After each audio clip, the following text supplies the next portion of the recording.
Let's see how this one goes. Welcome back, Team DWC, testing out some new equipment. So if I have a lot of posts today, be glad I took off because it's only 6 degrees outside.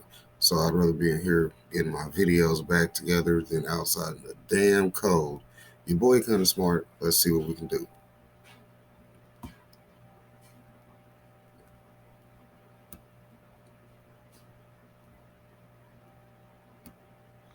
What if you could plant just once and then harvest for many years to come, and all with minimal effort?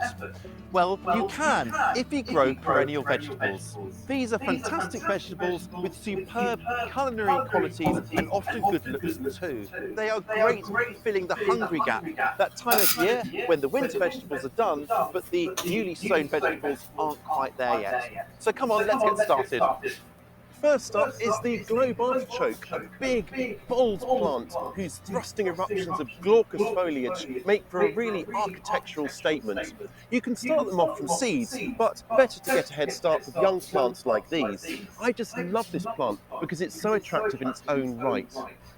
I'm planting mine into an area of ground that gets plenty of sunshine and that has well-drained soil. They might not look like much now, but these grow into absolute whoppers. So if you're planting more than one plant like I am, leave about 3 feet or a metre between plants so they've got room to grow. These will require a little bit of aftercare, of course. Keep the area weed-free, water, especially in the summer and especially during their first year while they are establishing. And then next spring, mulch around the area to keep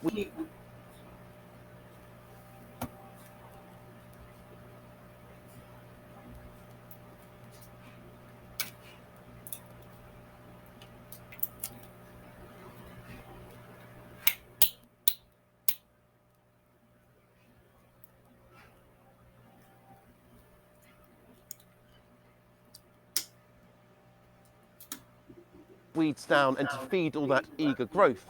If you're in a really cold region, you might also want to cover the crown once it's died back down in the autumn with some sort of straw or compost to protect it from the worst of the winter cold.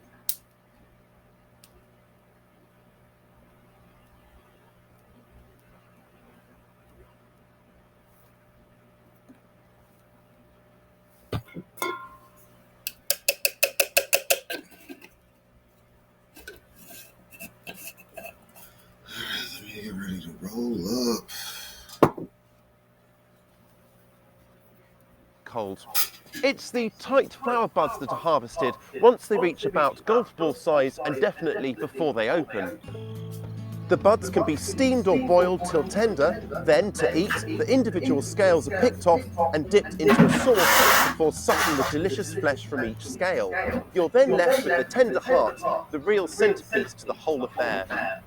You'll often get a second cut of flower buds after harvesting the first, but do allow some of these to flower because honestly, this is probably the most bee-attracting flower I think I've ever seen.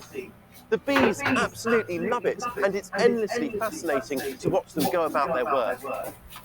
Another perennial vegetable very similar to the globe artichoke is cardoon, and it loves exactly the same conditions, plenty of sunshine and a well-drained soil.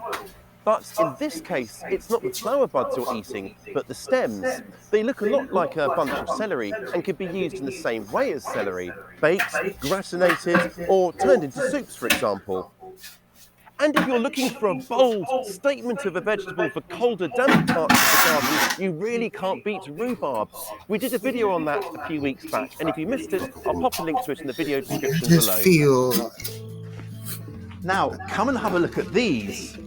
These are bulblets of Babington's leek, a type of perennial leek, which I'm told has a garlicky leek flavour. So I'm planting them into pots of an all-purpose potting mix. You can plant them directly outside into prepared ground, but I'm starting them off indoors so I can keep an eye on them. It'll protect them from the winter wet in their first season, and also stop my dog getting at them, who seems to have a thing for leeks for some reason. So they're going in about, about an inch deep, and I'll grow them on, plant out in spring, and they'll be planted out about 6 inches, or that's 15 centimetres apart to form a really nice, decent sized clump. Plants should be left alone in the first year following planting so they can bulk out and establish. Then, from the second spring, you can begin harvesting the stems, cutting them off at ground level so that the bulb beneath can continue to grow. In early summer, they should send out flower stalks, and these flower stalks will contain lots of tiny bulbils. These bulbils either drop down to the ground or weigh the stalk down so they make contact with the ground that way. And when they get buried in the soil, these will start growing also, further expanding your clump of Babington's leeks. Other perennial alliums to give a go include the Welsh onion, a type of perennial bunching onion, and the tree onion or Egyptian walking onion, which walks its way across your garden using its top-setting bulbils that flop onto the ground, root, and then grow. Another perennial vegetable I'm making room for is perennial kale, and I love perennial kale because it can reach epic proportions, almost the height of a person, but it's easily kept in check to a reasonable height through regular harvesting. Perennial kale is exceptionally hardy, it's very resilient too because it easily shakes off any caterpillar damage, and perhaps the best bit of all is that it can be harvested almost year round, anytime you need fresh, tasty greens straight from the garden. The best way to introduce perennial kale to your garden is with cuttings taken from side shoots. Big, chunky cuttings like these, which are about 10 inches or 25 centimetres in length. They came by post already trimmed, and if I bring you in a bit closer here, you can see how they prepared them. The bottom here has been trimmed just below a leaf node, and then the lower leaves have been stripped off to reduce stress from evaporation, leaving just the top leaves there. These are ready to plant, so let's get on and do that. I'm planting the cuttings into pots of an all-purpose potting mix. I'll keep the potting mix nice and moist to encourage root development and keep these in a nice bright spot, and then they will go out in the spring once they've rooted and grown on. This type of kale is Taunton Dean kale. Others to look out for include Derwent's kale, Ethiopian kale, which is a great choice for warmer climates, and the Sutherland kale, which has its roots in the crofting communities of the far north of Scotland, making it a very tough plant indeed. Now, what if I told you there was a root crop that's as easy to grow as potatoes, but that suffers from few of the pests and diseases associated with the common spud? Well, that'll be oca, also known as the New Zealand yam.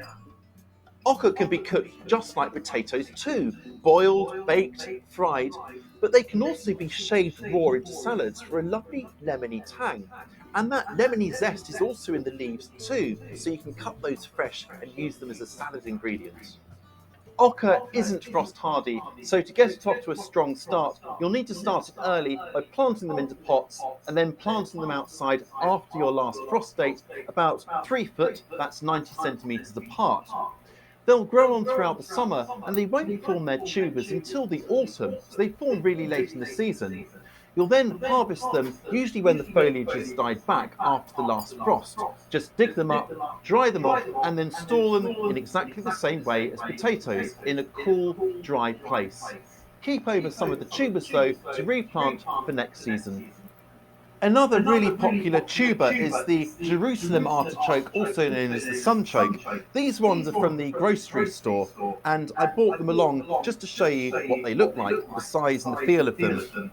It's autumn now, and they're not planted until the spring, but in the spring, I'll plant these about 3 inches or 7 centimetres deep and space them maybe a foot apart, that's 30 centimetres, and then water them and grow them on. They're members of the sunflower family and grow just as big and tall and have pretty flowers as well. Once they die back in the autumn, next autumn, you can then dig them up and use them like potatoes, for example.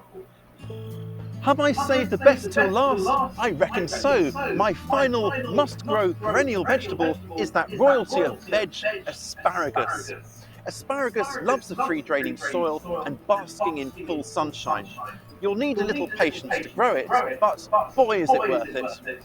The easiest way to establish an asparagus bed is using dormant roots or crowns, which are available from early spring. As soon as you see them, buy them straight away because they're better, they're planted fresh. To plant them, dedicate an entire area just for asparagus because you won't want to disturb them once they're planted. Prepare the soil by weeding it and then digging it over and incorporating plenty of well-rotted manure or compost. Then dig a trench about a foot or 30 centimetres wide and 8 inches, that's 20 centimetres deep. You then want to create a little ridge within the trench and then splay the roots out over this, spacing the crowns about 18 inches, that's 45 centimetres apart. And then when you create another trench, space that the same distance apart, 18 inches or 45 centimetres. Then backfill and water to settle. At this stage, you can add a mulch of well-rotted manure or compost to keep weeds in check and to feed that crown as it establishes. You'll then need to resist the temptation to cut spears for at least 2 years to give plants time to establish. Then, from the third spring onwards, harvest as they appear for up to 6 to 8 weeks until about midsummer, when the stems should be left to develop their ferny foliage, which will recharge the crown's resources for next year. You'll need to watch out for asparagus beetle, which can chew notches in the spears, causing them to grow crooked before setting to work on the foliage. Control them by picking or knocking them off into soapy water, and be sure to tidy away old, dead foliage at the end of the season. Other than that, they're largely pest-free. There are lots of other perennial vegetables to give a try, and many of them are flower border favourites.